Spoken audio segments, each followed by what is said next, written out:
ഇത് ചൊവ്വാഴ്ച രാവിലെയാണ് കേട്ടോ. വേഗം തന്നെ വിളക്കൊക്കെ വെച്ച് ശ്രീജേട്ട മാർക്കറ്റിൽ പോയിട്ടുണ്ട്. കാരണം ഇന്ന് ചെമ്പൂത്ര അമ്മയുടെ പിറന്നാളാണ് കേട്ടോ. അമ്പലത്തിൽ പൂരൊക്കെ ഉണ്ട്. അങ്ങനെ വിളക്കൊക്കെ വെച്ച് നമ്മുടെ അവിടെ നിന്ന് കുറേ മുല്ലപ്പ് കിട്ടിയിട്ടുണ്ട് കേട്ടോ. അത് ഞാനവിടെ വെച്ചിട്ടുണ്ട്. നമ്മുടെ ചെടികൾക്ക് ചെറിയൊരു വാട്ടുണ്ട്, നനച്ചൊക്കെ കൊടുക്കുന്നുണ്ട്. എനിക്ക് തോന്നുന്നു ചൂട് കാരണം തോന്നുന്നു. രാവിലെ ദേ വിറകെടുപ്പ് ആയതുകൊണ്ട് തന്നെ ബ്രേക്ക്ഫാസ്റ്റ് ഒക്കെ കുറവാണ്. ഇന്ന് റസ്ക് ആണ് കേട്ടോ. അപ്പോൾ അതൊക്കെ കഴിച്ചു. ഇന്ന് എനിക്ക് സ്കൂളിൽ പോകണം കേട്ടോ. ഒന്ന് 10ാം ക്ലാസ്സുകാരുടെ സെൻഡ് ഓഫ് ആണ്. അപ്പോൾ അതാ ഈ ഒരു സാരി എടുത്തിട്ടാണ് ഞാൻ പോകുന്നത് കേട്ടോ. ബ്ലൗസ് ഇതെല്ലാം കേട്ടോ അതൊക്കെ ഇട്ട് അഡ്ജസ്റ്റ് ചെയ്തേ ഉള്ളൂ. അപ്പോൾ പോകുമ്പോഴാണ് ഞാൻ ഓർത്തത് നിങ്ങൾക്ക് ഈ ഒരു ഐറ്റം കാണിച്ചു തരാമെന്ന് കേട്ടോ. ഇത് മോതിരത്തിന്റെ ഒരു സെറ്റാണ് കേട്ടോ. അടിപൊളിയാണ്. 8 മോതിരം ഉണ്ടാവും. 100 സംതിങ്ങേ ഉള്ളൂ കേട്ടോ. പക്ഷെ പല പല ഡിസൈനാണ്. അത് മാത്രമല്ല കേട്ടോ, ഇതിൽ ചിലത് നമുക്ക് മിഞ്ചി ആയിട്ട് ഇടാം ഗൈസ്. എന്തായാലും അടിപൊളി സംഭവമായിട്ടുണ്ട്. അപ്പോൾ ഇതാണ് ഇതിൽ ഏറ്റവും ഹെവി ആയിട്ടുള്ളൊരു മോതിരം കേട്ടോ. ഡിഫറെൻ്റ് ആയിട്ടുള്ളൊരു ഡിസൈൻ ആയിരുന്നു. അതുപോലെ തന്നെ പലതരം ഡിസൈൻ ഉണ്ട് കേട്ടോ. സിമ്പിൾ ആയതും അഡ്ജസ്റ്റബിൾ മോതിരം ഒക്കെ ഉണ്ട്.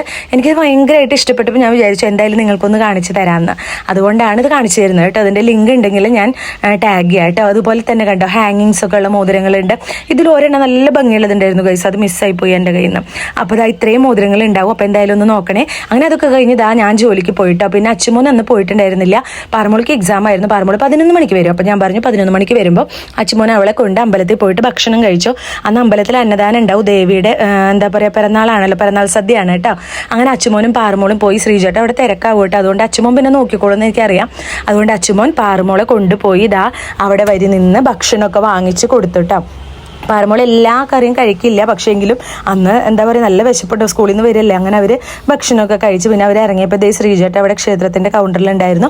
അങ്ങനെ അവിടെ നിന്ന് വർത്തമാനമൊക്കെ പറഞ്ഞ് അവർ ഓട്ടോ വിളിച്ച് പോകാനുള്ള പൈസയൊക്കെ മേടിച്ച് പിന്നെ വീട്ടിലേക്ക് പോകാൻ നിൽക്കുമ്പോൾ അവൾക്ക് ഇതാണ് വാങ്ങിച്ചു കൊടുത്തത് കേട്ടോ അച്ചുമോൻ. ഇതാണെങ്കിൽ എറിഞ്ഞു നോക്കിയപ്പോൾ പൊട്ടണമില്ല. അങ്ങനെ ആ ചേട്ടൻ പറഞ്ഞു റോട്ടിലേക്ക് ഒന്ന് നീ നിന്നെറിയാം. അങ്ങനെ നീ നിന്നെറിഞ്ഞപ്പോൾ അത് പൊട്ടിയിട്ടോ. അങ്ങനെ ഇത് അവിടെ ഒരു ആനയൊക്കെ ഉണ്ട്. ആനേനെ കണ്ട് പാറമോൾ നിന്ന് അങ്ങനെ അവർ പിന്നീട് ഓട്ടോ വിളിച്ച് വീട്ടിലേക്ക് വരികയാണ് ചെയ്തത്. പിന്നെ ഞാൻ ജോലി കഴിഞ്ഞ് വരുമ്പോൾ പൂരത്തിന് കൊണ്ടുവന്ന് പറഞ്ഞിട്ടുണ്ടായിരുന്നു കേട്ടോ. ഞാനാണെങ്കിൽ സെൻഡ് ഓഫ് ഒക്കെ കഴിഞ്ഞ് വന്ന് കുറച്ച് നേരം ഒന്ന് ഉറങ്ങിയപ്പോൾ ഭയങ്കര തലവേദനയായിരുന്നു. എഴുന്നേറ്റപ്പോൾ 5 മണിയായിട്ടാം. പക്ഷെ 6 മണി 6:30 വരെയല്ലേ പൂരം ഉണ്ടാവും. വേഗം യാത്രയായി പോയേ. അപ്പോൾ ചോറാണെങ്കിൽ വെച്ചിട്ടുണ്ടായിരുന്നില്ല. കാരണം അടുപ്പിൽ വെക്കണമല്ലോ ഗ്യാസിൻ്റെ ഒരു കുറവ് മൂലം. അപ്പോൾ ഞാൻ വിചാരിച്ചു കുഴപ്പമില്ല, വരുമ്പോൾ പൊറോട്ട അങ്ങനെ മേടിച്ചിട്ട് വരാം, ഒരു ദിവസമൊക്കെ അഡ്ജസ്റ്റ് ചെയ്യാമല്ലോ എന്ന് വിചാരിച്ചു. അവിടെ എത്തിയപ്പോൾ ദേ കുട്ടി കുറുമ്പിനെയൊക്കെ കണ്ട് വർത്താനൊക്കെ പറഞ്ഞു കേട്ടോ. അങ്ങനെ ദേ അവിടെ കുറച്ച് നേരം പൂരമൊക്കെ കണ്ടു. അപ്പോഴേക്കും ദേ ഭജനയൊക്കെ തുടങ്ങുന്നുണ്ടായിരുന്നു. ശ്രീജേട്ടൻ കടയിൽ നിന്ന് വന്നതാണ് കേട്ടോ. ശ്രീജേട്ടൻ്റെ കടയിലേക്ക് വേഗം തിരിച്ചു പോകണം. ഈ കുപ്പികളെ കണ്ടാലോ എന്ത് രസമാണ്. ചെറുപ്പത്തിലൊക്കെ എന്തോരം വാങ്ങിച്ചിടുകയെന്നറിയോ. അങ്ങനെ പിന്നെ അവിടെ നിന്ന് ദേ കോളിഫ്ലവറൊക്കെ മേടിച്ച് കഴിച്ചു. കാരണം ഒന്നും കഴിച്ചിട്ടുണ്ടായിരുന്നില്ല കേട്ടോ. അങ്ങനെ വന്ന് കിടന്ന് ഉറങ്ങി. പിന്നെ ഞാൻ പെട്ടെന്ന് എഴുന്നേറ്റ് ഇവരെയും കൊണ്ട് വരികയാണ് ചെയ്തത്. അങ്ങനെ അത് കഴിച്ചു. പിന്നെ പാനിപ്പൂരി വാങ്ങിച്ച് കഴിച്ചു. പിന്നെ അവിടെ നിന്ന് എന്തോ ബജ്ജിയോ അങ്ങനെ എന്തോ കഴിച്ചു കേട്ടോ. അതൊക്കെ കഴിച്ച് പിന്നെ അവസാനം ഒരു ഐസ്ക്രീമും കൂടി കഴിച്ച് 2 ഭജനയിലത്തെ 2 സോങ് കേൾക്കാനേ നിന്നുള്ളൂ കേട്ടോ. കാരണം ചോറ് വെച്ചിട്ടില്ല, പൊറോട്ടയും കൊണ്ട് വരണമല്ലോ. അങ്ങനെ ഐസ്ക്രീമൊക്കെ മേടിച്ച് തിന്ന് പൊറോട്ടയും വാങ്ങി വീട്ടിലേക്ക് വന്നു.